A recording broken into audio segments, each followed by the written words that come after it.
Comedy Hype News, I'm Dom Smith. Anyone who's worked with Ice Cube says that he's got a great sense of humor and he loves comedy. Cheech and Chong, In Living Color, and Hollywood Shuffle were some of his favorites. The fact that Ice Cube is such a huge fan of comedy surprises many people. In a 2014 interview for Fast Company, Ice Cube said his earlier music was influenced by comedy. If you really dissect the earlier music, you'll realize it's hardcore but cloaked in comedy. There's funny punchlines, there's crazy skits and stories. Comedy is a part of every neighborhood. I don't care how much despair or poverty there is, because you have to make each other laugh to keep each other from crying. Ice Cube starred in Boys in the Hood in 1991. While on set, Ice Cube received encouragement from director John Singleton to start writing his own scripts. Singleton thought Cube wrote vivid records. Ice Cube's first scripts remain undeveloped, but it took him some time to begin to find his voice and learn the structure of a script. Boys in the Hood was so successful, Hollywood reacted with a series of similar movies like Menace to Society and South Central. Ice Cube saw these movies and saw his neighborhood being portrayed like some sort of war zone. He said he had fun growing up and it wasn't all bad. That inspired him to write Friday with DJ Pooh, the need to show the hood from their vantage point. Both of them knew the hood was crazy, but it definitely wasn't the horror movie that the media constantly showed. Taking place all on one Friday afternoon, the movie follows Craig Jones, played by Ice Cube, who gets fired on his day off, and his best friend Smokey, portrayed by Chris Tucker. Throughout the day, we're introduced to drug dealers, crackheads, bullies, baby moms, pimps, ex-cons, and plenty of memorable performances. Friday has an amazing cast of characters. Cube and Pooh based many of these characters on real-life people they knew growing up. Cube enlisted a group of veteran comedians to act in the movie, and he also gave many up-and-coming comedians their first breakout role. For some, it was the first time that they were ever put in the movie. We here at Comedy Hype decided to take a look at all the stand-up comedians who blew up from the Friday movies. First, we've got Mike Epps. Mike Epps began doing stand-up in the early 90s and appeared on Def Comedy Jam in 1995.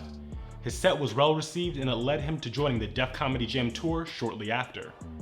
Epps' first movie role was in the 1997 Vin Diesel drama Strays. He followed that up with his breakout role as Day Day Jones, the cousin of Ice Cube's character Craig, in Next Friday. Epps auditioned for the role of Day Day in 1999. He faced some competition for the role, but he eventually got the part. Try to turn a hoe into a housewife. I broke up with the girl. Epps knew he had some big shoes to fill due to the absence of Chris Tucker. Epps himself said it wasn't easy. In addition to Next Friday and Friday After Next, Epps and Cube continued their on-screen chemistry with movies like All About the Benjamins in 2002 and the 2009 comedy film Janky Promoters. One popular comedian who made his film debut in Next Friday is Michael Blackson. Blackson started performing stand-up in the early 90s in Philadelphia. Blackson got his big break during a performance at the Comedy Store in Los Angeles, where Ice Cube was in attendance. Cube was there to watch Mike Epps, but the comedian from Ghana captured his attention as well. After seeing his performance, Cube invited Blackson to audition for Next Friday. Blackson would go on to get the part and played an angry customer. Blackson was only in the film for one scene, but made a lasting impression, and had a catchphrase that people still shout to this day. Another popular comedian who made his movie debut in the Friday series was none other than Cat Williams. Before his scene-stealing role as Money Mike in Friday After Next, Cat's only other Hollywood credit was an episode of NYPD Blue. Before the movies, Cat was known as a hungry stand-up comic making a name for himself, performing all around the country. The Improv, the Ice House, and the Hollywood Park Casino were all some of the venues where Cat regularly performed. During this time, Cat was also homeless. In a 2017 interview with Desus and Mero, Terry Crews touched on his breakout moment with Cat in the movie. Me and Cat made it our own, the Damon and Money Mike thing. It became iconic. A lot of people don't know Cat was homeless when we were filming that movie. Money Mike was a stereotypical pimp that owned the clothing store Pimps and Hoes.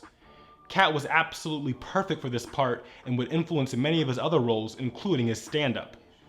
Just like Cat, Friday After Next was also Samore's first film as well. Before playing Cookie, she was a guest on the sitcoms like The Hughleys and The Parkers.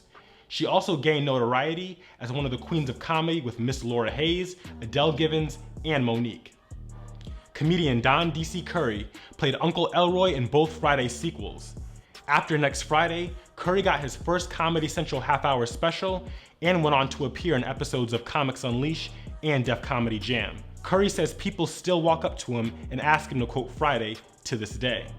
Another woman who got a major push from Friday was none other than Kym Whitley. Whitley began doing comedy in the late 80s, and one of her first movies was Next Friday. In the movie, Kym played Aunt Sugar, and it was one of her most fun roles. AJ Johnson is yet another notable comedian who was in the first Friday. Johnson said he was approached by Cube, who offered him the role of a crackhead named Ezel. In a 2018 interview with Vlad TV, Johnson revealed that the role he was offered was originally taken away from him and given to Tommy Davidson. When Davidson couldn't play the role, the producers went back to Johnson. Johnson continues to perform stand-up comedy around the country. We can't talk about Friday without mentioning Felicia. Felicia was played by comedian Angela Means. Means would do an interview with Complex Magazine in 2015 and spoke about how she got the famous part. I had appeared on Def Comedy Jam 3 times, got a standing ovation at the Apollo, I was headlining, I was a host on the Black Comedy Circuit. I knew I could steal the Felicia part because I knew Cube wanted stand-ups. I went in, read for it, and I felt really good about it. And it looks like the rest is history because fans still walk up to me shouting the popular catchphrase.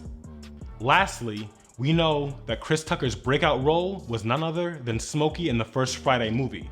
For the role of Smokey, Tommy Davidson, Chris Rock, and even co-writer DJ Pooh were all considered. One day, Cube and Pooh were watching Def Comedy Jam and couldn't stop laughing at Chris Tucker's set. It was then where they knew that Tucker would play the hell out of Smokey. After Friday, Tucker would go on to star in movies like Dead Presidents, Money Talks, The Fifth Element, and of course, the Rush Hour franchise. Tucker didn't appear in either of the Friday sequels due to him earning a much bigger paycheck for Rush Hour, as well as him turning over a new leaf with religion. In addition to these comedians who blew up off of Friday, there were plenty of other veteran seasoned comics that were a part of the franchise too, starting with John Witherspoon. Witherspoon began doing stand-up in the 60s and would become a comedy legend. Faizon Love made a name for himself as the voice of Robin Harris in Bebe's Kids. He followed that up with a role in The Meteor Man and became a series regular on The Parenthood, all before his role in Friday. And who could forget Bernie Mac as the fast-talking pastor in the original Friday? Before his role in the first Friday film, Mac landed a few notable roles, including 1994's Above the Rim. Both Bernie Mac and Faizon Love would continue working with Ice Cube as they were both featured in The Players Club in 1998, written and directed by Cube himself. Everyone remembers Yvette Wilson as Andel Wilkerson in Moesha and eventually The Parkers. Before that, Wilson played Rita in The First Friday. You remember, looks like Janet Jackson? In his 5-decade career, comedian Ronaldo Ray appeared in over 50 films and over 30 TV credits, one of them being Red's father in The First Friday. Prior to Friday, Ray was a stand-up comedian who opened up for Red Fox, and some of his other notable movies include Harlem Nights, Bebe's Kids, and First Sunday, also starring Ice Cube. And no one can forget comedian and radio host Ricky Smiley playing Santa in Friday After Next. Smiley would go on to have a successful career in entertainment. Ice Cube also casted Smiley in All About the Benjamins and First Sunday. Maj Jobrani was a stand-up comedian who got the part in Friday After Next as Craig and Day Day's boss, Moley. Jobrani has enjoyed a successful acting and stand-up career and continues to perform stand-up around the world. Stand-up comedian Amy Hill, who played Mrs. Ho Kim in Next Friday, is another veteran comedian who got some shine from Friday. Hill has over 100 TV and movie credits on her resume and has remained consistent in the business. It's clear that Ice Cube has an eye for talent and has assisted in the careers of many of our favorite comedians, no matter how big the role was. The Friday series has given us so many memorable memes and quotable phrases that it's impossible to keep count. Ice Cube continues to write, produce, and star in comedy films till this day and has proved himself capable of putting young comics on and giving them their chance to shine. Did we miss any other stand-up comedians that blew up from Friday? Let us know in the comments below. And stay up to date with the latest news in comedy by subscribing here to our YouTube channel and follow Comedy Hype across all social media. For Comedy Hype News, I'm Dom Smith.